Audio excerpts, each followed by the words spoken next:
Le vent froid du nord gonfle la voile carrée du navire. Ruisselante d'embrun et brillante à la lueur de l'aube, la figure de proue sculptée pointe, menaçante vers les côtes. Derrière elle, une trentaine d'hommes en armure de fourrure et casque de fer scrutent la grève avec attention. Ils ont le visage marqué par les épreuves et le regard résolu de combattants fiers de mourir, l'épée à la main. Le navire glisse silencieux jusqu'à la côte, tandis que la voile est amenée prestement. À pieds joints dans l'eau glacée, les farouches guerriers quittent le bord et s'aventurent vers la forêt. Ils sont conduits par un gaillard aux larges épaules et à la barbe tressée. Ils portent 2 épées aux côtés. Les hommes progressent sans bruit, entre les arbres. Ils s'approchent d'un village isolé, abrité derrière une petite crête.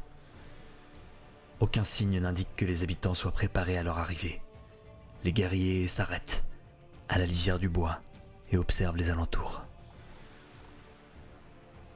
D'un hochement de tête, le chef fait dégainer les armes, puis donne l'ordre de se déployer.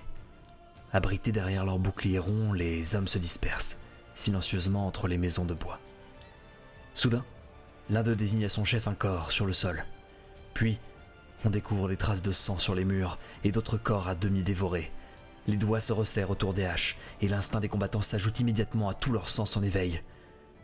Le chef s'approche alors d'une porte et de la pointe de son épée écarte une toile flottante dans l'embrasure. Une créature de cauchemar lui saute brusquement à la gorge, tandis qu'une centaine de hurlements s'élèvent dans le village et ses alentours. Les monstres surgissent de tous les coins d'ombre et referment avec fureur leurs crocs acérés sur leurs victimes. Les hommes déchaînent leurs lames d'acier et fendent crâne et abdomen. Le sang des flancs et la sueur des échines se mêlent aux entrailles des guerriers répandus dans la boue. La confusion est totale. Un corps sonne le repli, mais s'achève dans un flot de sang. Les hommes tentent de rejoindre le couvert de la forêt, mais les créatures se lancent à leur poursuite. Et quelques minutes plus tard, le silence a recouvert la scène. Balayés par une force inconnue, les puissants guerriers du Nord festoieront cette nuit aux côtés de leurs dieux.